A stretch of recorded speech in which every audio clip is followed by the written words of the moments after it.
আজকের গল্প মানবিকতা। বলি হারান, ও হারান, একটু তেল দে দিনি বাপ। আজ দত্তদের পুকুর পাড় দিয়ে আসছিলাম সকালবেলা। রাতে ভালো ঘুম হয় না তো, তাই ভোর থাকতেই বেরিয়ে পড়ি। তা দেখি কি মাছ ধরা চলতেছে, জালের মধ্যে খলবল করতেছে টাটকা মাছগুলো। দেখে বড্ড নো বলো রে। তা ওরা আমারে নিরাশ করেনি। শাল পাতার মধ্যে এতগুলো চুনো মাছ দেশে। আজ ভাবতেছি একটু কাঁচা মরিচ কেটে বাটি চচ্চড়ি করবো খানে, কিন্তু বাড়িতে তেলের বড্ড আকাল রে বাপ। বলেই বুড়ি তার কোচরের মধ্যে থেকে একটা ছোট্ট শিশি বের করে হারাধনের দিকে এগিয়ে দেয়। আর পারলে কটা আলুও দিস বাছা, নতুন আলু উঠতেছে তো, গরম ভাতের সাথে আলু সেদ্ধ মেখে খেতে দারুণ লাগে। মুড়ির মাথায় ছোট্ট একটা দোকান, হারাধন ভ্যারাইটি স্টোর। প্রধান হারাধন দাস। তা ভ্যারাইটি স্টোরই বটে। সকালের চা থেকে রাতের গুড নাইট কয়েল সবই হারাধনের দোকানে পাওয়া যায়। ওই ছোট্ট ঘুপচি দোকানের মধ্যেই হারাধন সব কিছু পরিপাটি করে সাজিয়ে রেখেছে। সকালের অবসরে মাঝে মাঝেই আসি হারাধনের স্পেশাল কাটিং চা খেতে। দোকানের সামনে কয়েকটা নড়বড়ে বেঞ্চি আর ময়লার আস্তরণ ফেলা টেবিল, কিন্তু চাটা অপূর্ব বানায় হারাধন। সাথে লেরো বিস্কুট, মুড ভালো থাকলে ডিম টোস্টও বানিয়ে দেয়। কিন্তু আজ বোধহয় হারাধনের মুড ভালো ছিল না। বুড়ির আবদার শুনে রীতিমতো খেকিয়ে উঠল। সকালবেলা এইসবে দোকান খুলেছি বুড়িমা, এখনই চাওয়া শুরু করো না তো। সারাদিন খালি এটা দাও আর ওটা দাও। বললি তেল কি মাগনা পাওয়া যায়? খালি দাও আর দাও। চুপ কর ডেকরা, তোর কাছে কি বিনি পয়সায় তেল চাইছি? আজ হলো গে মাসের 18 তারিখ। 30 তারিখ এলে গুনে গুনে হিসাব করে বুঝে নিস রে হতচ্ছাড়া।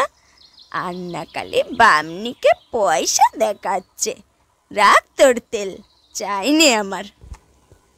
সবে চায়ের কাপে প্রথম চুমুকটা দিয়েছিলাম, বুড়ি দেখলাম ধীরে ধীরে বেরিয়ে গেল দোকান থেকে।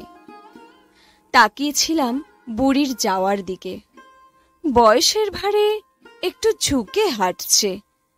একটু কেন, বেশ অনেকটাই কুঁজো।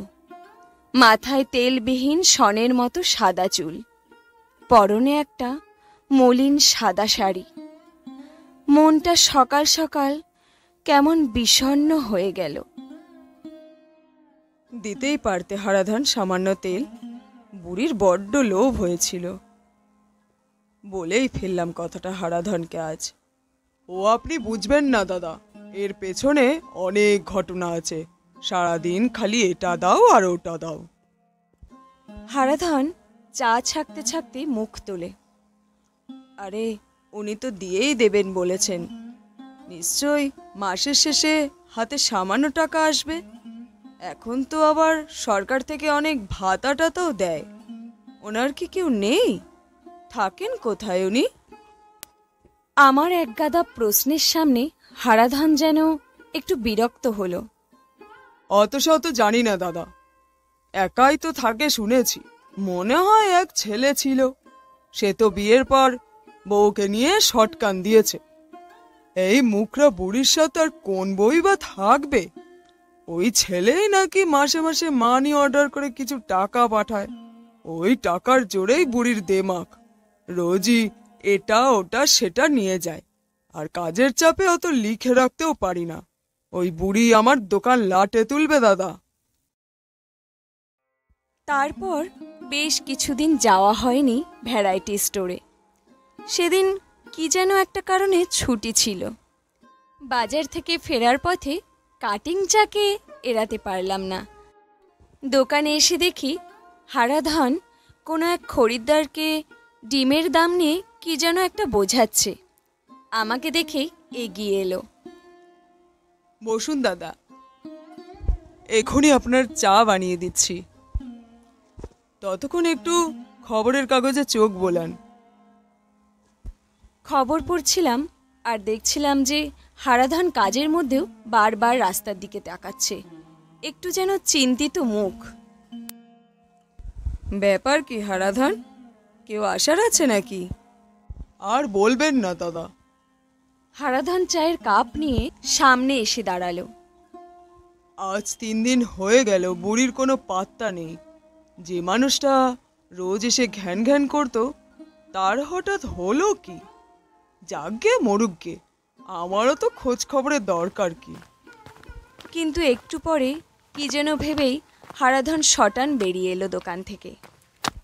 চলুন তো দাদা, একটু খোঁজ নিয়ে দেখে আসি বুড়িটা বেঘরে পড়ে আছে কিনা। এই তো সামনেই, মিনিট 4 লাগবে হয়তো হেঁটে যেতে। তাছাড়া আমার এই মাসের টাকাটা পুরোই বাকি পড়ে আছে। চলুন চলুন। প্রথমে ভেবেছিলাম মানবিকতার খাতিরে যাচ্ছে হারাধন। ওর শেষের কথাটা দৃষ্টিভঙ্গিটা পাল্টে দিল। গিয়ে দেখলাম তেমন কিছুই নয়, তবে হালকা জ্বরের মতো হয়েছিল বুড়ির। কিন্তু হারাধনকে দেখেই একদম তেলে বেগুনে জ্বলে উঠল বুড়ি। বলি আরে যায় রে তোকে হতচ্ছাড়া, মাস শেষ হতে এখনো যে 3 দিন দেরি আছে রে। টাকা চাইতে একেবারে ঘরে এসে জুটলি, তা এলি যখন তখন 2টি চাল আনতে পারলি নে। এই 2 দিন তো পেটে বালিশ বেঁধে পড়ে আছি। হারাধন কি যেন ভেবে আপনি 2 মিনিট বসুন তো দাদা। বলেই হন্তদন্ত হয়ে বেরিয়ে গেল। আমি চুপচাপ বসে বসে বুড়ির গজগজ শুনছি। বড্ড দরদ দেখাতে এসেছে শালা। ও ছোড়া দেখাবে দরদ, ও এসেছে টাকার খোঁজে। ঠিক 7 মিনিটের মাথায় হারাধন আবার এসে জুটল। হাতে দুটো ক্যারি ব্যাগ ঠকাস করে বুড়ির সামনে নামিয়ে দিয়ে বলল, এই দুটো জিনিস নিয়ে এই মাসে মোট 882 টাকা হয়েছে বুড়িমা। 1-2 তারিখের মধ্যেই যেন পুরোটা পেয়ে যাই। চলুন দাদা, এবার ওঠা যাক।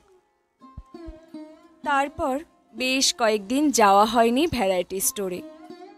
একঘেয়ে নিত্যযাত্রা আর সংসারের চাপে জীবনের সুতোটা লাটায়ের মধ্যে কেমন জট পাকিয়ে গেছিল। সেদিন অফিস ফিরতে যেতেই হলো ভ্যারাইটি স্টোরে। সিগারেট ফুরিয়ে গেছিল। তখন সন্ধে প্রায় 7:15। গিয়ে দেখি হারাধন এক মনে বসে বসে একটা money order form fill up করছে। আমাকে দেখেই তড়িঘড়ি করে সেটা লুকানোর চেষ্টা করলো। কাকে টাকা পাঠাচ্ছ গো হারাধন? আর এতে এত লুকানোর বা কি আছে? আমার প্রশ্নের উত্তরে হারাধন মুখ তুলল। ঠিকই বলেছেন দাদা, লুকানোর মতো তেমন কোনো ব্যাপারই নয়। তবে কি জানেন, এইসব জিনিস প্রচার করতেও তেমন ভালো লাগে না। আসলে সব গোলমালের মূলে ওই বুড়ি। রাখতেও পারি না, আবার ফেলতেও পারি না। ছেলে তো ভুলেও খোঁজ নেয় না। মাঝে আমি চেষ্টা চরিত্র করে বুড়ির ছেলের নাম্বার জোগাড় করে ফোন করেছিলাম। বেশ কিছু টাকা বাকি পড়ে গেছিল সেই জন্য। তা এমন ধমকে কথা বলল যে বলার নয়। তা আজকের দিনে আর কেই বা বুড়ো মা বাবাকে দেখে বলুন? এরা তো সংসারের বোঝা, তাই না? আমার নয় অনেক কাল আগেই মা বাবা চলে গেছে। থাকলে হয়তো আমিও এমন আচরণ করতাম। তখনই ডিসিশন নিলাম, বুঝলেন, ওই তো বুড়ি, সে আর মাসে কত টাকারই বা জিনিস নেবে, ওটুকু আমি ঠিক ম্যানেজ করতে পারবো। মুখে এমন ভাব দেখাতাম যে আমি যেন জিনিস দিতে মোটেই পছন্দ করি না। বুড়িও তখন তার ছেলের কথা বলতো যে সে নাকি মাসে মাসে টাকা পাঠায়। বুড়ির এই শেষ বয়সে বুড়িকে আর এই অপ্রিয় কথাটা বলতে চাইনি দাদা, যে ছেলে তার খোঁজই নেয় না। কতদিনে বা বাঁচবে বলুন? শেষ জীবনে এই শোকটা নয় নাই বা পেল মানুষটা।